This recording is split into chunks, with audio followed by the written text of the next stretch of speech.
네, 안녕하십니까? 네, 반갑습니다. 오늘 이렇게 좋은 날인 것 같습니다.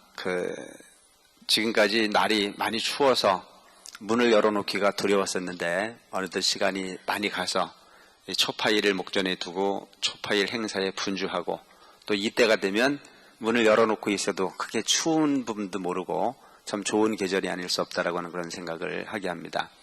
이런 좋은 계절에 여러분들이 해야 할 일이 참 많이 계실 텐데도 불구하고 그 여러 가지 일보다도 부처님 진리와 함께하고자 하는 마음으로 이 법회에 동참해 주신 여러분들께 깊은 감사의 말씀을 드리면서 부처님께서 이 사바세계에 오신 그 이유에 대해서 항상 설명하는 게 이 법문의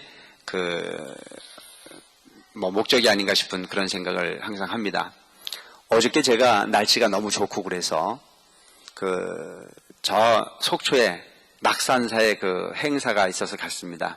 그 낙산사 행사가 어떤 행사였느냐면은 강원도지사님께서 제일 먼저 제안을 하셔서 이 문화재가 소실되는 부분을 너무 안타깝게 여기셔가지고 114 1문화재 지키기 이런 타이틀을 가지고 강원도 전역에 있는 문화재를 회사들이 하나씩 맡아서 보호하고 관리할 수 있도록 하는 그런 자매 결연의 의식이 있었습니다. 낙산사가 불이 난 지가 올해로 3년이랍니다. 그리고 어저께 4월 5일 식목일 날 불이 나가지고 전소가 되는 그런 아픔을 겪었었는데 어저께 가보니까 원통 보존도 이제 완성이 되졌고 그래도 나름대로 노력했던 어떤 그런 흔적들이 서서히 균형을 잡아가긴 하지만 그래도 한번 타 없어진 문화재는 다시 그 모습으로 그 정신을 그대로 이어가기가 대단히 어려운 것이 현실입니다. 그래서 그와 같은 아픔을 경험한 나머지 강원도지사께서 이 문화재라고 하는 어떤 그런 부분을 관의 입장에서만 보호할 수 있는 입장은 아니기 때문에 모든 시민이 함께 참여한 가운데 문화재를 보호하고 관리하는 이런 부분의 업무를 좀 민간운동으로부터 시작해야 될 필요가 있다라고 하는 그런 취지로서 어저께 결연의식을 했습니다. 그래서 여러 훌륭한 분들이 많이 계십니다만은 또 저도 거기에 이원으로 이축을 하셔서 거기에 좀 뜻을 모아달라고 하는 그런 말씀이 계셔서 갔는데 어저께 날이 참 좋았더라고 그래요.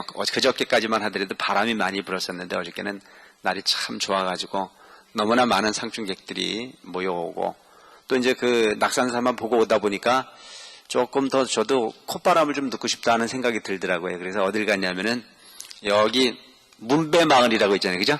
그 문배마을이라는 데를 제가 어제 갔었어요. 갔더니 거기 올라가는데도 아는 신들을 여러 번 만났습니다. 스님이 여길 웬일이냐고 또 어떤 분은 만나가지고 여기 절지려고 그러냐고 이제 그런 분도 계시고 그래서 터좀 한번 생각해보죠 뭐 이런 얘기도 했고 근데 지나가다 보니까 문배마을 꼭대기에 뭘 팔아요? 문배마을 꼭대기 가보신 분들 알아요? 거기에 주로 가면 파는 게 이제 산채를 많이 팔고 그것도 이제 보리밥 많이 팔고 두부 팔고 묵 팔고 그거는 일상적으로 다 파는 건데 거기 가면은 꼭 올라갔다가 그냥 안 내려오시고 꼭 한 잔씩 하고 오시더라고요. 그 보니까 웬만한 분들은 이제 등산 삼아서 다니신 분들도 있지만은 목적이 아마 한 잔 생각이 나셔갖고 가셨던 분들은 비탈길을 내려오는데 아주 위험하더라고요. 근데 이제 내려오다 보니까 어떤 분들이 저한테 묻는 게 뭘 묻느냐 하면은 스님 왜 사십니까? 나한테 그걸 묻더라고요. 왜 사십니까? 그걸 묻더라고요. 왜 살아요? 왜 사는지 알고 사는 사람 있어요? 에? 왜 사느냐라고 물으면 참 할 말이 없더라고. 내가 그분은 아마 왜 사는 이유를 내가 알 수 있을 거라는 생각을 가지고 아마 물었을 것 같아요. 그래서 거기다 대고 뭐라고 그러냐면은 너는 왜 사냐고 내가 그랬어요. 차라리 왜 사느냐고 묻지 말고 어떻게 사는 것이 잘 사는 거냐라고 하는 물음을 물었으면 내가 그래도 어느 정도 할 말이 있는데 그렇게 물으니까 할 말이 없더라 이거죠. 그래서 제가 그분에게 하는 얘기가 묻는 목적이 뭐냐, 왜 사느냐고 묻는 이유가 뭐냐 그랬더니 그분이 하는 얘기가 괴로워 죽겠습니다. 내가 너무너무 괴로운데 이 괴로움이라고 하는 부분을 어떻게 해야 해결할 수 있습니까? 거기서 붙들고 앉아가지고 법문할 수도 없잖아요. 거기서 내가 그걸 설명하려고 하면 시간이 많이 가야 안 가야.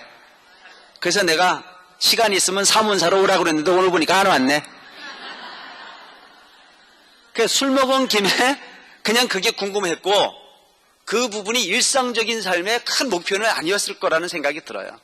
그래서 제가 거기서 간단하게 뭐라고 얘기를 했느냐면은 불교에서는 산은 산이요 물은 물이다라고 하는 성철 스님의 그 소위 말씀을 우리가 성철 스님 말씀으로 잘 이해를 하고 있는데 이것은 부처님 말씀이시다. 산은 산이요 물은 물이다. 이 뜻이 뭐냐 이거예요. 중생이 욕심으로써 세상을 바라다보지 말고 있는 그대로의 실상을 관할 수 있는 존재가 된다면 그 괴로움은 반으로 줄 거라 이거죠. 우리 모두는 다 행복하길 바랍니다. 행복의 조건으로 요구하는 것 자체가 명예를 얻고 싶어하고 권력을 얻고 싶어하고 물질적 부를 얻고 싶어하고 소위 건강한 생명을 얻고 싶어하고 이런 오욕락이라고 하는 부분을 바탕으로 우리는 행복해지기를 원하고 있습니다. 그 인류 역사를 보면 이와 같은 인류가 갈망하고 있는 모든 가래라고 하는 요구하고 있는 그 모든 부분을 얻기 위해서 노력하고 그 노력이라고 하는 부분이 역사를 이뤄서 거듭거듭 발전하고 있는데도 불구하고 우리는 행복이라고 하는 단어를 아직도 완성하지 못하고 있는 것이 우리 현실이라 이거죠. 권력을 가지면 행복할까 싶어서 권력을 갖지만 그 권력을 가지고 있는 분들이 영원히 행복한 걸 보지 못합니다. 명예를 얻고 싶어서 혈안이 되어서 움직이고 있지만 명예를 가진 분들도 그것이 영원한 행복이라고 하는 단어로 인정해 주는 사람은 이 세상에 존재하지 않습니다. 물질로서 그 고통이라고 하는 부분을 위하여 행복을 만들고 싶어서 노력하지만 물질을 통한 행복이 영원하다라고 이야기하는 사람은 이 세상에 아무도 존재하지 않습니다. 그래서 이와 같은 모든 부분이 인간이 갈망하고 있는 이와 같은 조건을 채우기 위해서 우리는 많은 노력을 하고 많은 연구를 거듭하지만 그 답을 완성한 분은 제가 판단할 때는 유일하게 부처님 한 분이다 라고 이야기하고 싶어요. 물론 기독교에 가면은 예수님이 그 부분을 채웠다고 말씀을 하시겠죠. 근데 예수님은 다 채우신 거라고 저는 생각하지 않는다 이거죠. 왜? 그분은 모든 인류의 모든 죄를 당신이 끌어안고 어떻게 돌아가셨어요? 십자가에 못 박혀서 돌아가셨다 그래요. 죄를 끌어안고 가셨는지 안 끌어안고 가셨는지는 아무도 몰라. 그냥 그렇게 믿고 있을 뿐이지. 근데 부처님은 이 세상에 누구의 손가락질도 한 번도 해결하지 못한 부분이 없이 완벽하게 해결하시고 완벽한 자연으로서 돌아가신 분이 부처님이세요. 부처님이 누구에게 맞아 죽으신 분이 아니야. 그래서 사람의 행복이라고 하는 부분은 자기 한 명을 다 살고 사는 사람, 살고 가는 사람이 행복한 사람입니까? 자기 주어진 생명도 다 살지 못하고 가는 사람이 행복한 사람입니까? 전자예요, 후자예요? 저는 적어도 만들어진 생명을 다 살고 갈 수 있을 때 거기에 행복이라는 것도 있는 거지. 맡겨진 생명도 다 살고 가지 못하는 부분을 통해서 행복이라고 말하는 부분은 좀 어폐가 있는 게 아닌가. 제 생각은 그래요. 이게 남의 생각이 아니고 내 생각을 따라오라고 내가 구태게 말은 안 해. 그래서 이 세상의 삶이라는 자체는 자연이라 부처님이 가르치고자 스스로 자체의 그러려자 스스로 그러한 삶, 스스로 그러한 삶을 말씀하신 분이 부처님이시라. 법이라는 게 뭐가 법입니까? 물이 흐르듯이 자연의 이치를 그대로 순응해 살 수 있는. 그래서 오늘날 우리가 괴로운 이유는 자연을 역행하려고 하는 곳에서 가지고 온 공덕이 그만하면 그만큼이라고 하는 부분으로 받아들일 줄 아는 삶을 살았을 땐 괴로움이 덜할 텐데 그걸 거부하고 그 이상을 행하려고 하는 욕심이 나의 괴로움을 만드는 원인이라는 생각을 하고 살 필요가 있다. 그래서 오늘날 우리는 어떤 인생을 살아야 되느냐? 왜 그럴까라고 하는 쪽의 생각은 하지도 말라는 얘기입니다. 아시겠어요? 왜 그럴까? 왜 그렇긴 왜 그렇게? 그렇게 했으니까 그렇게 되겠죠. 받아들일 줄 아는 인생을 살아라 이거죠. 그래서 부처님께서 우리에게 가르치고자 했던 부분은 무한한 삶을 부정적 시각으로 보지 말고 긍정적 시각으로 받아들일 줄 아는 인생을 살아라. 이게 부처님 가르침의 핵심일 겁니다. 나는 왜 이렇게 생겼을까? 라고 하는 생각을 한다면 원망스러운 생각들이 생겨야 안 생겨요? 에? 나는 왜 이렇게 생겼을까? 내 인생이 이게 만들어진 부분이 내 마음에 안 들어. 그러니까 이것이 왜 이렇게 만들어졌을까라고 하는 쪽에 생각을 하면은 누군가를 원망하고 싶은 생각이 들어야 안 들어야? 들기 시작해요. 이 부분을 해결할 수 있는 유일한 방법은 뭐예요? 내가 지어서 내가 받는 것이다. 그래서 부처님께서 이 세상의 모든 사람들의 마음을 자기 책임이, 자기의 어떤 그런 영역의 결과로서 가져온다라고 하는 부분을 표현하시기 위해서 하신 것이 바로 업설 아닙니까? 그래서 여러분들이 현재를 살아가는 모습은 과거의 행위의 결과요. 지금 여러분들이 사라지는 이와 같은 모습은 과거의 행위 결과의 열매를 따는 거라고 보라 이거죠. 현재를 살아가고 있는 모습은 미래의 나를 만들어가기엔 행위라고 하는 것을 잊지 마라. 그럼 이 세상은 기독교라고 하는 일반적인 종교의 흐름에서 이야기하고 있는 부분은 누군가가 너의 행복의 길을 쥐고 있기에 그 쥐고 있는 그 누군가에게 복종하는 부분을 종교의 원리라고 본다면 불교라고 하는 부분의 입장에서 보는 것은 이 세상의 삶의 키는 그 누군가가 쥐고 있는 것이 아니고 우리 스스로가 내 삶의 키를 쥐고 간다라고 하는 사실을 가르친 것이 부처님의 가르침이라는 것을 잊지 말라는 얘기입니다. 알겠습니까? 그럼 오늘 우리는 불교라고 하는 부분의 종교를 어떻게 해가야 될 건가라고 하는 걸 분명히 느껴야 되는 거예요. 죽어보지 않아도 여러분 뻔히 나타날 수 있는 부분들 아닙니까? 꼭 죽어봐야 미래를 아는 건 아니잖아요. 이번 생에 우리가 사는 모습을 봐도 노력하는 사람이 노력하지 않는 사람보다는 보다 여유롭게 살 수 있습니까? 없습니까? 노력하는 사람이어야만이 노력하지 않는 사람보다는 나아요. 근데 그 노력이라고 하는 자체가 무조건적인 노력은 진정한 노력이 아니에요. 뭐가 필요한 겁니까? 지혜가 필요한 거예요. 지혜가. 그래서 공부를 하는데도 방법이 있어요. 방법을 알고 하면 적은 노력으로서도 큰 걸 얻을 수 있고 방법을 모르고 하면은 많은 노력을 해도 적게 얻을 수밖에 없는 게 우리 인생입니다. 그렇습니까? 안 그렇습니까? 그렇기 때문에 뭐가 필요해요? 스승이 필요한 겁니다. 그 행복이라고 하는 부분이 키에 가르침 역할을 한 스승 역할을 하신 분이 바로 부처님이시라. 그래서 부처님께서 일체 중생을 행복하게 하기 위해서 가르치신 분이 부처님이에요. 그 가르침의 핵심이 첫째가 뭐냐면은 계율을 지켜라. 네? 계율을 지키면 편안해지는 거라. 계율을 지키면 얻고 싶은 걸 다 얻을 수 있습니다. 명예를 얻을 수 있고 덕을 얻을 수 있고 또한 공덕을 얻을 수 있고. 그래서 세속에 있는 여러분들에게 몇 가지의 계율을 지키라고 말씀하셨느냐? 몇 가지 지키라 그랬어요? 네? 5개를 지키라 그랬어요. 5개. 그 계율이라고 하는 부분을 지키는 것 자체는 누구를 위해서 지키라고 말씀을 하셨는 것이냐? 우리 스스로를 위해서 지키라고 말씀하신 부분인데 이걸 잘못 받아들여서 부처님을 위해서 계율을 지키는 거라고 착각하시는 분들이 많이 계세요. 자, 여러분들이 자녀분들에게 공부를 하라고 가르칩니까? 안 가르칩니까? 공부를 해야 미래가 편안하다라고 하는 가르침을 계속 주는데 자식이 받아들여야 안 받아들여야? 안 받아들인다. 그럼 속이 터져야 안 터져야? 그 속이 터지니까 거기다 대고 이제 그 아이가 공부를 잘하고 못하고는 결과를 지가 따먹을 건데도 이놈은 그걸 안 받아들여요. 그래서 두 손 싹싹 빌어가면서 제발 좀 공부 좀 해라. 공부 좀 해라. 사정사정 하는데도 절대 그 아이는 그것을 알아먹지 못하는 거야. 그래서 지가 공부를 조금 열심히 하면 조건이 뭐예요? 내가 공부를 열심히 할 테니까 용돈 줄래요? 안 줄래요? 그래요? 안 그래요? 그게 타협의 조건으로 나오는 거라. 그 부처님도 여러분들이 부모님과 똑같은 마음으로 일체중생을 걱정하신 거예요. 부처님이 가만히 일체중생이 다 당신과 같이 세상의 삶을 행복하게, 그 행복의 열쇠를 딸 수 있는 조건으로 다 만들어져 있는데도 불구하고 그 열매를 딸 생각을 하지 않아. 그래서 그 열매를 따는 방법론 중에 하나가 뭐였느냐? 계율을 지켜 살아라.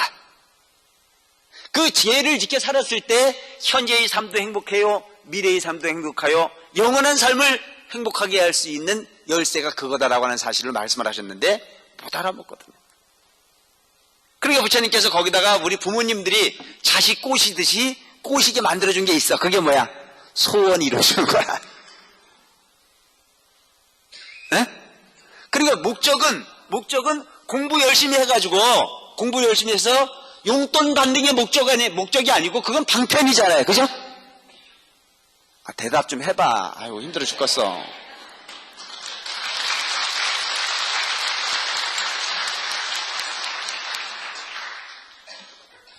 목적이 용돈 막는 게 목적이 아니야.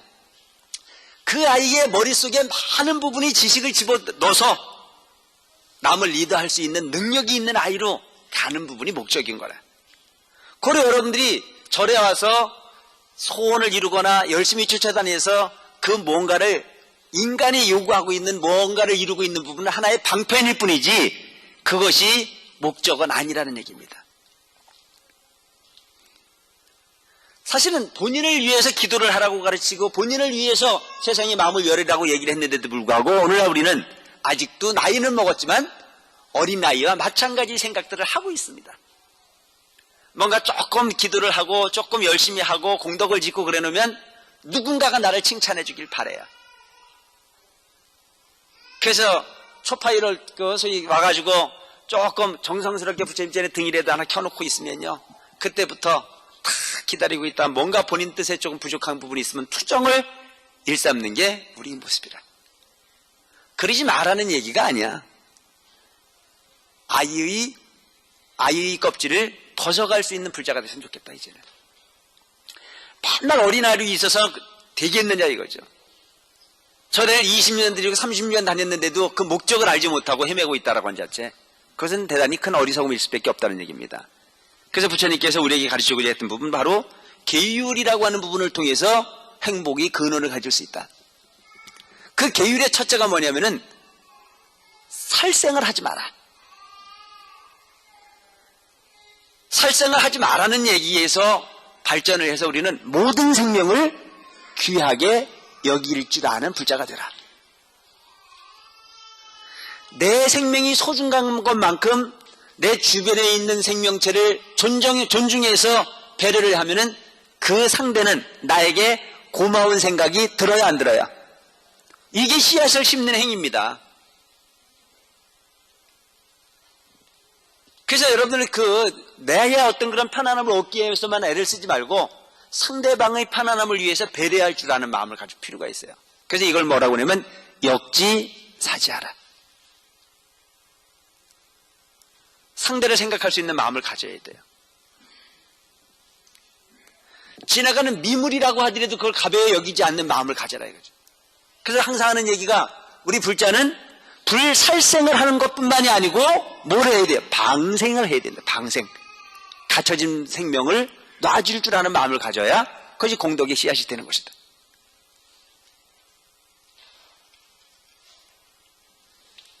여러분들이 방생이라고 그러면 방생을 어렵게 생각하는 분들이 있는데 방생 어려운 게 하나도 없어요. 상대방 마음 아프지 않게 하는 게 방생이에요.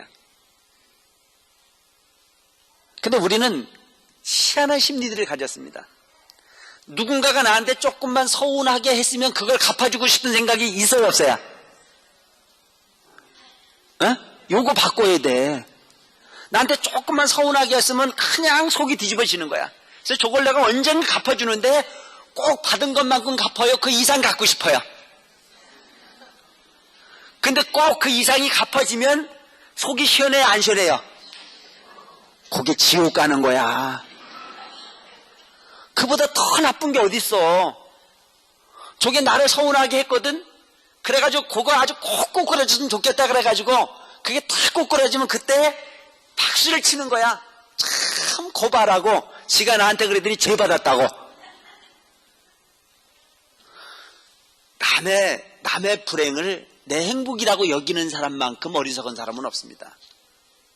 남의 불행이라고 하는 부분을 내 불행처럼 생각하실 줄 아는 마음을 가진 사람이 그와 같은 존재가 부처님 마음이에요. 항상 측은한 마음을 내라. 항상 모든 중생을 불쌍하게 관할 줄 아는 마음을 내라. 이걸 가르치는 게 부처님 가르침의 근본이잖아요. 그래서 남의 생명을 내 생명 이상으로 이해할 줄 아는 마음을 가져봐라. 돈 드는 거 아니에요 그거. 그리고 여러분 내가 항상 얘기하지만 내 눈에 흙 들어가기 전에는 못 잊는다고 이 갈고 있어봐야 저만 손해지 상대방에겐 손해가 안 되는 거예요. 그래서 마음을 청정하게 비울 줄 아는 불자가 되라. 여러분들이 이 육신이라는 자체가 여러분들의 마음을 담는 그릇이에요. 중요한 거거든요. 그래서 이 마음 그릇에다가 이 육신이라고 하는 이 생각의 주머니에다가 사악한 생각, 나쁜 생각을 자꾸 집어넣어 버리면 그 그릇은 어떤 그릇이 될까요? 에? 옳지 않은 그릇이 되겠죠. 그래서 여러분 개밥에다가 개밥 그릇 계속 개밥 담아주다가 사람이 밥 퍼먹을 수 있어요 없어요? 그리고 여러분들의 생각에 좋은 생각을 자꾸 집어넣으면 이게 부처님 그릇이 돼요. 어? 부처님 그릇이 된다고. 근데 여기에다가 그 나쁜 생각을 자꾸 집어넣어 버리면 이게 이가 빠지고 찌그러져 가지고 뭐가 생겨요? 소위 말하는 감당 못하는 그릇이 되지는 거예요.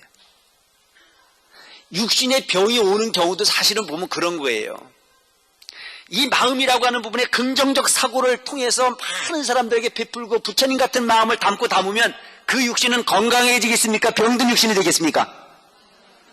건강한 육신이 되지게 돼 있어요. 사실은 부끄러워 내가. 왜? 작년 겨울에 마음을 잘못 써가지고 겨우 내내 감기 앓았거든. 마음을 긍정적으로 쓰고 마음을 행복하게 쓰면 웬만한 바이러스 다 퇴치할 수 있는 힘이 생긴다는 거예요. 근데 그 마음이라고 하는 부분을 부정적으로 쓰기 시작하면 거기엔 많은 고뇌가 따를 수밖에 없는 삶이 온다라고 하는 얘기입니다. 그래서 여러분들이 순간순간 쓰는 그 마음이 여러분들이 육신이 건강하고도 밀접한 연관이 있습니다. 육신과 마음이 다르지 않다라고 하는 걸 분명히 아셔야 되는 겁니다. 아시겠어요? 육신과 마음이 분명히 별개가 아니에요. 그 육신이라고 하는 귀중한 그릇에 마음이라고 하는 부분이 보석을 담게끔 돼 있습니다. 그래서 그 마음이 청정하고 마음이 보배로우면 그 그릇도 보배를 담는 그릇으로 발전하게 돼 있는 거고, 그 마음이라고 하는 어떤 그런 형태가 악취가 풀풀 나고 소위 진리를 담을 수 있는 그릇이 되지 않았을 때는 거기엔 반드시 고통이 잉태될 수밖에 없는 삶이 온다라고 하는 것을 반드시 알아라 이거죠. 그 긍정적 사고를 통해서 하되 그 긍정적 사고의 근본은 뭐냐? 일체의 모든 중생이 나와 다르지 않은 한 몸이라는 사실을 깨달아 알아라. 그래서 부처님께서 뭐라고 그러세요? 동체대비라. 내 몸과 상대의 마음이 다르지 않은 거예요. 그럴 수 있는 것이 뭐냐면 현재를 살아가고 있는 여러분 혼자 독자적으로 이 세상을 살 수 있습니까? 없습니까? 없죠. 이 세상은 내 혼자 독자적으로 살 수가 없습니다. 누군가의 무한한 희생과 도움이 있어 내가 살고 있다는 사실을 안다면 그 상대는 항상 감사한 존재여야 되는 거예요. 근데 우리는 그 누군가의 희생을 통해서 그 상대방의 도움을 통해서 내가 살고 있다는 사실을 감사하게 받아들이기보다는 내가 너를 위해서 희생하는 것만을 너무 많이 기억하고 주장하기 때문에 갈등이 반복되고 있다고 볼 수가 있어요. 그래서 여러분 지옥이라고 하는 부분과 극락이라고 하는 부분의 차이가 뭔 줄 아세요? 똑같아요. 똑같은데 딱 한 가지 다른 게 있어. 지옥에 사는 존재와 극락에 사는 존재가 다른 거야. 환경은 똑같은데 거기에 살고 있는 존재가 다른 거야. 근기가 다른 거죠. 그래서 지옥이라고 하는 부분은 오직 상대를 원망하고 오직 상대방을 비난하고 자기 이익만을 취하기 위해서 혈안이 되어 있는 공간이 지옥이에요.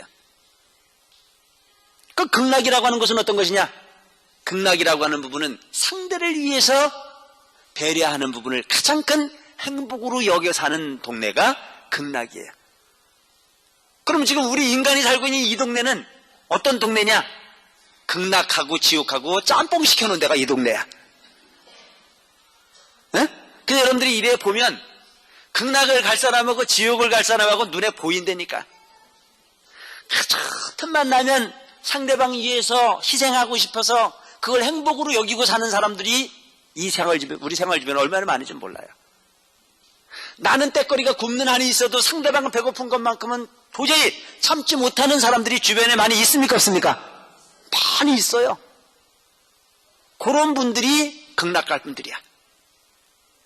그런데 먹을 것만 생겼다 그러면 썩어도 뒤로 감추고 안 내놓는 놈이 있어 없어? 내가 누라고 말은 안 해. 그게 미래의 자기를 만들어가는 모습입니다.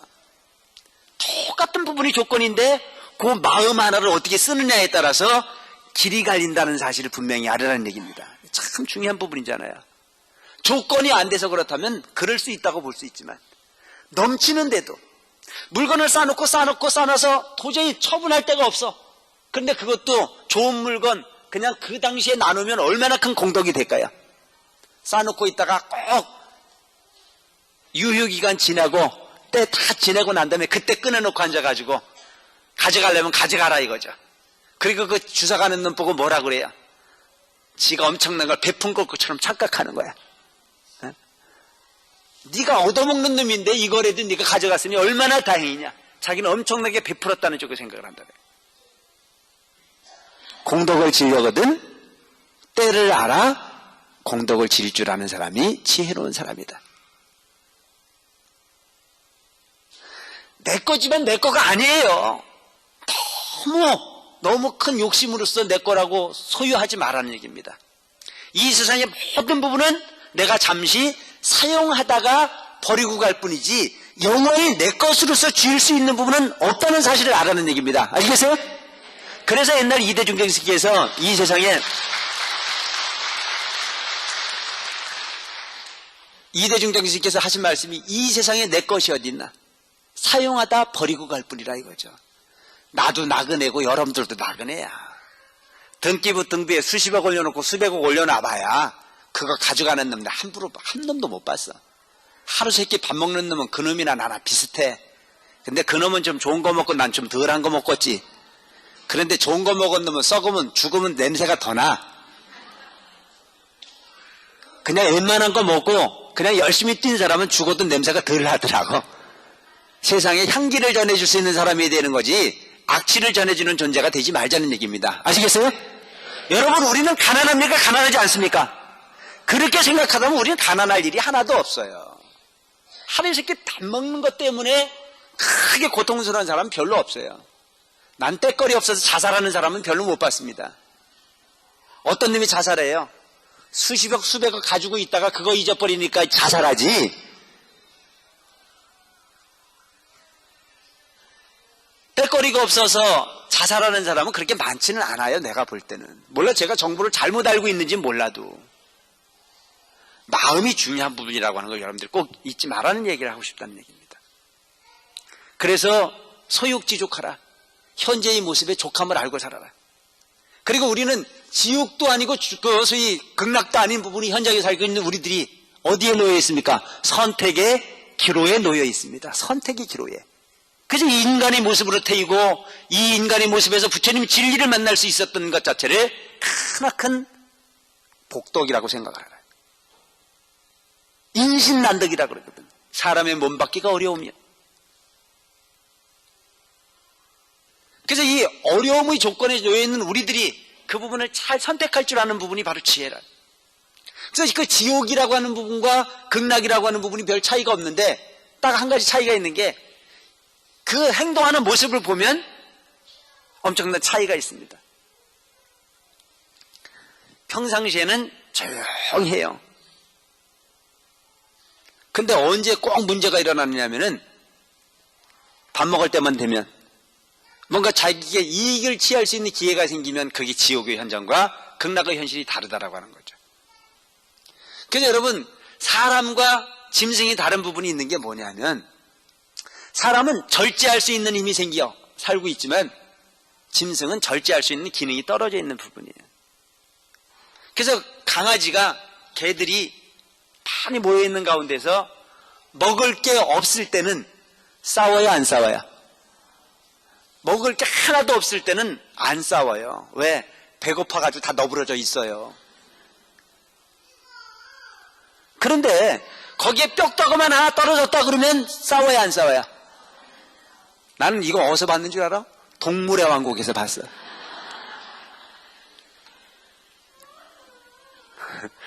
그렇잖아요. 그 동물의 왕국, 그 사파리 같은 이런 모습을 보면 먹을 게 없을 때는요, 다 불쌍하게 서로 쳐다보고 있어요. 너 배고프지? 나도 배고파. 이래. 고요한 평화가 있는데 거기에 뭐 먹을 게 하나 떨어졌다 그러면 먹을 건 내버두고 서로 물고 뜯고 이래 갈더라고요. 근데 내가 거기서 탁 느낀 게, 저게 지옥이구나. 저게. 그래서 지옥과 극락의 식사 시간이 되면 지옥은 밥을 먹으라고 탁 갖다 놓으면 절대 상대방 먹으라고 퍼주는 놈이 한 놈도 없대요. 누구 먹으려고? 저 먹으려고 대들면 집안에 뿌리고 뜯기고 지가 날아가고 상대가 날아가고 쌈박질을 하는 부분이 지옥이래요. 근데 극락이라는 데를 가보면 식사 시간이 되면 절대 저 먹으려고 그러는 놈이 없대요. 그저 가지면 상대방 퍼주려고 서로 나누고 사는 곳이 극락이래요. 이건 이야기처럼 만들어진 부분이긴 하지만 우리가 잘 생각해보고 감직한 부분의 영역이 아닌가 싶은 생각을 합니다. 부자가 되고 나면 나누겠다는 쪽의 생각을 하면 그 도움을 받을 수 있는 사람이 기다려주지 않는다는 사실을 알으라 이거죠. 부모님에게 효도하는 부분도 돈 벌고 나면 내가 효도할게요 라고 말하지만 돈 벌고 나면 부모님은 가셔버립니다. 가슴 아픈 일들이 참 많아요. 그러고 앉아가지고 가슴을 쥐어뜨고 울어본들 그 삶의 현실은 바뀌어지지 않는 게 우리 현실이에요. 그래서 그냥 가지고 있는 것만큼으로써 세상을 나눌 줄 아는 마음을 가져라. 어떻게? 퍼센티지로서 삶을 살아라는 얘기예요. 내가 100만 원을 벌어오면 어머니를 위해서 어떻게 됐든지 간에 이만큼은 어머니를 위해서 써야 되겠다는 마음을 갖고 있고, 이 부분은 사회를 위해서 써야 되겠다라고 하는 쪽에 목을 나누고, 이 부분은 진리를 위해서 나눌 줄 아는 목을 나누고, 그리고 이것은 내 생계를 위해서 삶을 영역을 나누고, 그리고 이 부분은 나의 미래를 위해서 저축할 수 있는 부분을 나눌 줄 아는 지혜로움이 필요하다는 얘기입니다. 아시겠습니까? 얼마가 반드시 만들어지고 나눈 이후에 나눈다라고 하는 쪽의 생각은 어리석음이라는 거죠. 왜? 그를 위해서 상대가 기다려주지 않기 때문입니다. 자, 오늘 지을 수 있는 공덕은 오늘 지으라 이거예요. 내일로 미루지 않는 사람이 지혜로운 사람입니다. 오늘 파종할 때 같으면 봄에 파종을 해야 되는 거지, 그 때를 맞추지 못하면 아무런 가치가 없어요.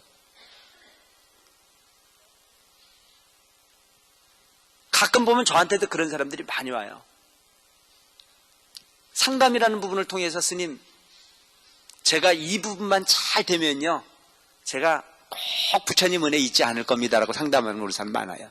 자, 스님한테 상담하러 올 때 잘 돼갖고 상담하러 오는 사람 있어요, 없어요? 가끔 있어, 가끔. 잘 돼서 상담하러 오는 사람도 있어요. 근데 거의 80, 90%는 안 되니까 오는 거예요. 근데 그 안 될 때 조건은 뭔 줄 알아요? 잘 되기만 하면 부처님 은혜 잊지 않습니다라고 하는 게 첫째 덕목입니다. 그리고 무슨 일이 있어도 스님 말씀 꼭 담고 제가 그거 잊지 않을 겁니다라고 하는 맹세를 거듭거듭 하고 가요. 그럼 이제 이 스님이나 부처님은 그 부분을 또 기대를 합니까, 안 합니까? 잘 되는 마음을 가져야 안 가져야, 그가 잘 되기를 바라는 마음으로 염원이 생기게 돼 있습니다.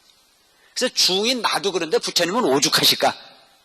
그러니까 잘 되기를 바라는 마음으로 그만 쳐다봐도 그가 행복해지길 바라고, 그 염려기라로 가는 부분이 이제 그렇게 생기는 거겠죠. 한참 지내고 나면 그가 잘 됐다는 소문이 와. 그럼 이제 잘 됐으니까 곧 올 거라고 기다리는데 그는 와요, 안 와요? 안 와요. 그래서 왜 안 오나 하고 봤더니 돈 신으냐고 안 오더라고. 그걸 잊어버리는 거예요. 그래서 그때 가면 이제 긴가민가 해지는 거예요. 그게 될 게 됐지. 스님한테 물어봤다고 됐으랴 뭐 이런 쪽의 생각을 할 수도 있겠죠. 관계없습니다. 아무런 문제는 없어요. 그렇지만 저는 꼭 말씀을 드리고 싶은 것이 오늘 열매를 땄거든 내일을 위해서 일부는 파종할 줄 아는 불자가 되라. 어? 올해 내가 수확한 부분이 있거든 그거 다 훑어먹어버리면 내년에는 거둘 게 없는 게 되는 거예요. 올해 소위 수확을 했거든 내년에 이 파종할 수 있는 알곡 정도는 또 심을 줄 아는. 근데 여러분들은 이번 생보다 다음 생이 더 좀 잘 됐으면 좋겠다는 생각으로 노력을 하지 이번 생은 이렇게 살아도 다음 생은 이것만 못해도 관계없다는 쪽에 생각을 하는 분이 있어요, 없어요? 없잖아요, 그죠? 오늘보다 내일이 좀 더 부자로 살고 싶은 생각이 있습니까, 없습니까? 그러니까 짓을 하라 이거예요, 짓을. 오늘보다 내일이 더 행복하려거든 오늘 가져온 것보다 더 많은 부분을 나눌 줄 아는 마음을 가져라. 그래서 모든 생명이라고 하는 부분을 바로 내 생명과 같이 소중하게 볼 줄 아는 불자가 되라. 방생이라고 하는 어떤 그런 부분, 불살생이라고 하는 부분을 지키는 부분은 밖에 나가서만 하는 부분이 아니에요. 가족 구정원 중에서도 얼마든지 할 수 있는 부분들입니다. 요즘은 그렇지 않지만 과거 옛날 같은 경우에 보면 가족이 다 다르더라고요. 남편이 아내를 바라다보는 것을 무슨 종처럼 바라다보는 남편이 있어요. 또 어떤 분들은 남편이 아내를 바라다보는 부분을 무슨 그 왕비 모시듯이 모시는 분들이 있어요. 그 이야기를 들어보면 각각일 겁니다. 세상은 돌고 도는 거예요. 내가 알고 있는 어떤 분은 옛날에 불 때 가지고 밥을 해 먹었잖아요, 그죠? 그 겨울이 되거나 여름이 되거나 언제든 특히 겨울철 같은 경우에는 남편이 먼저 일어나 가지고 옷을 입고 나가서 물을 끓입니다. 그리고 불을 데펴놓고 그러고 난 이후에 아내가 나와 가지고 쌀을 씻어서 밥을 지어요. 평생 하신 거예요, 평생. 근데 어떤 경우는 보면 남편은 군부는커녕 이불 속에서 밥 다 됐다고 고래고함을 질러야 그때 일어나는 남편들도 있어요, 없어요? 그렇게 사는 사람도 있어. 이 동네도 있나 보네? 근데 그걸 당연한 권리로 생각하고 살지만 그 아내의 마음속에는 뭐가 들어앉았겠어요? 저게 남편입니까? 애인수지?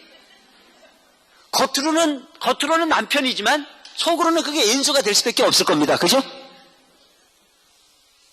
적은 부분이지만 내 육심이 긍정적 사고를 통해서 상대를 위하는 마음으로, 불쌍하는 마음으로, 치근한 마음으로 내 아내가 저렇게 연약한데 저렇게 힘이 없는 아내가 추위에가 떠는 것보다는 내가 먼저 용기를 내서 나가서 불을 지펴 따뜻하게 해놓고 아내가 그 물에 쌀을 쓰실 수 있도록 해주는 남편. 별거 아닌 것 같지만 그런 마음으로 사는 게 그게 방생이라는 얘기입니다. 아시겠어요? 방생이 별게 아니에요. 상대방 측은한 마음을 가지고 남편이 술을 먹고 싶어 먹은 게 아니야. 밥 먹여 살리려니까 그게 독인 줄 알고 먹는다고. 누구 때문에? 마누라 새끼 먹여 살리려고. 물론 좋아서 먹는 것도 있지. 근데 그게 비즈니스를 위해서 어쩔 수 없이 퍼먹고 왔어. 그럼 먹고 왔으면 그 독약을 삼키고 남편이 그게 얼마나 불쌍해. 이렇게 봐야 되는데 그걸 나쁘다는 건데 그걸 먹고 왔다고 그러고 앉아갖고 너는 속이 아플 대로 아파봐야 된다고 이 갈고 앉았으면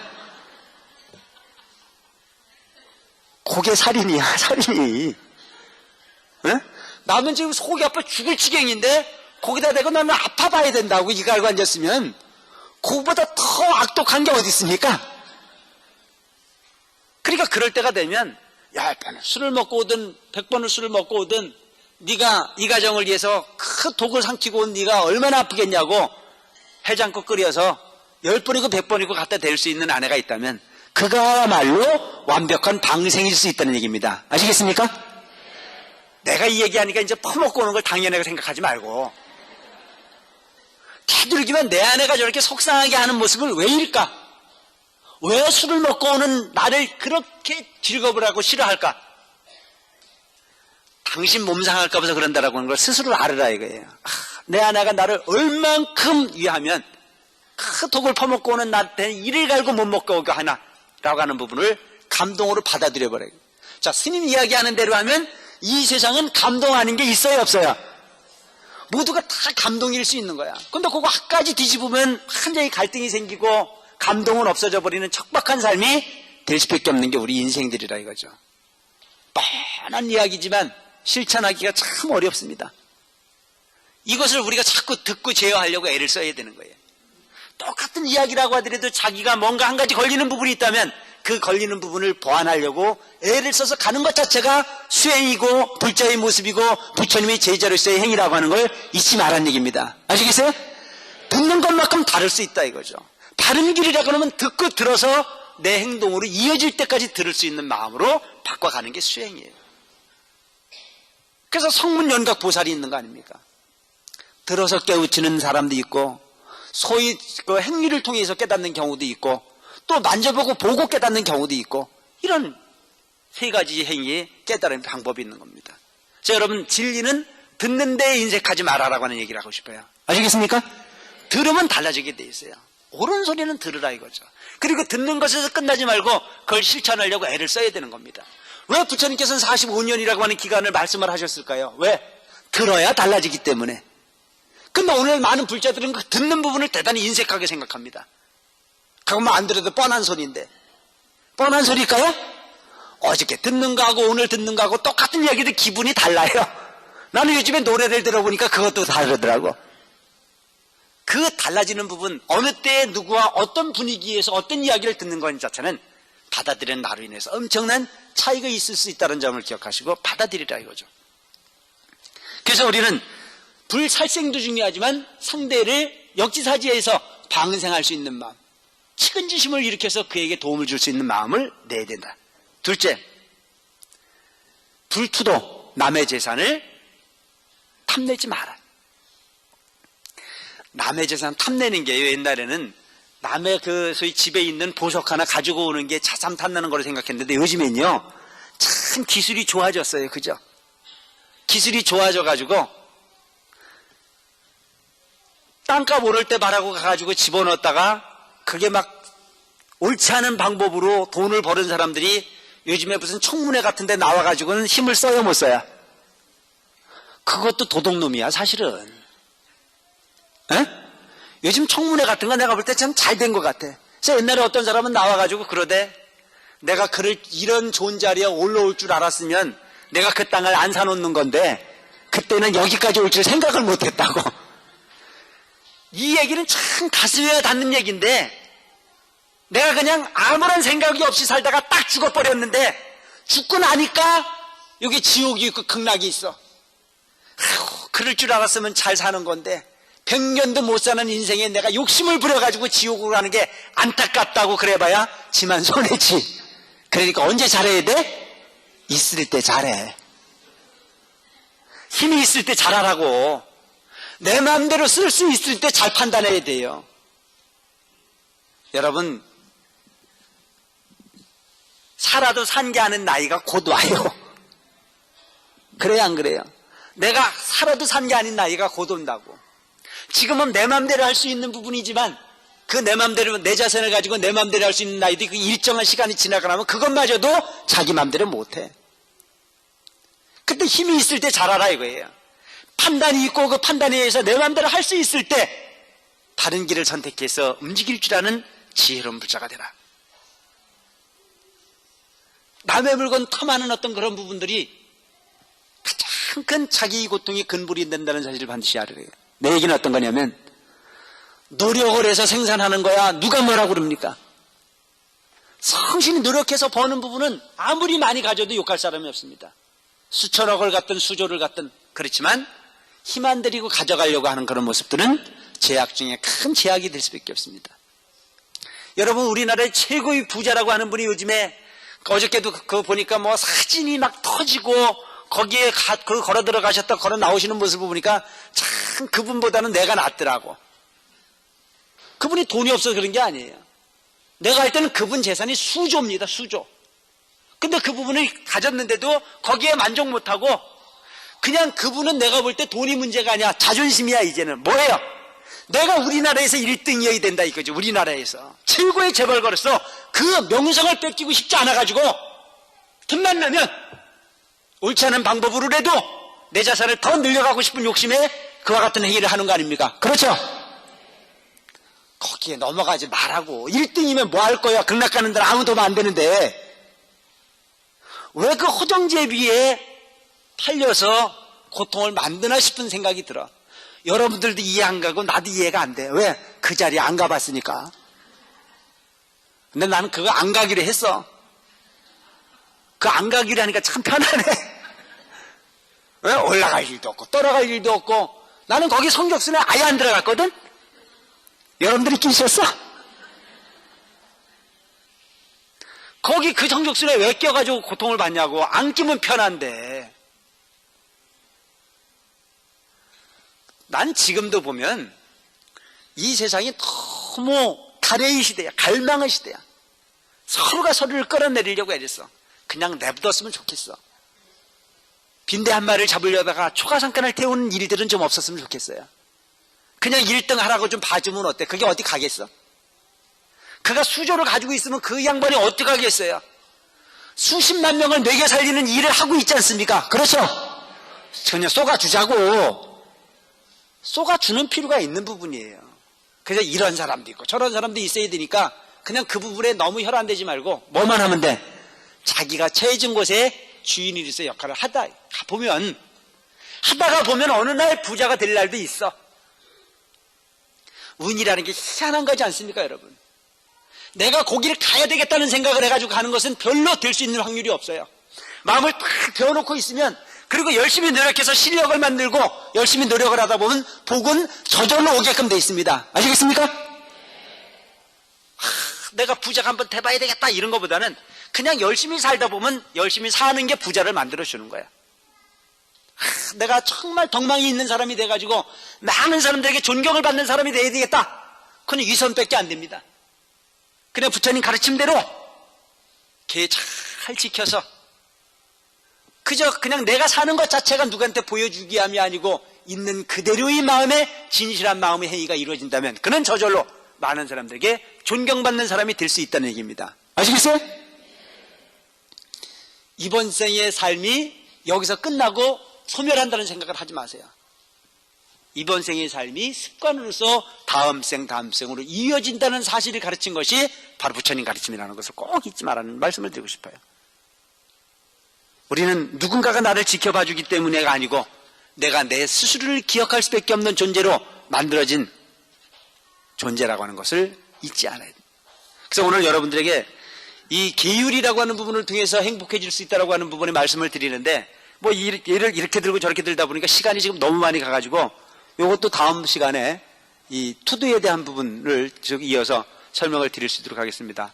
오늘 바쁘신데도 불구하고 이렇게 가족법회에 많이 동참해 주신 여러 신도님들께 다시 한번 깊은 감사의 말씀을 드리고 이제 머지않아서 초파일 행사가 다가옵니다.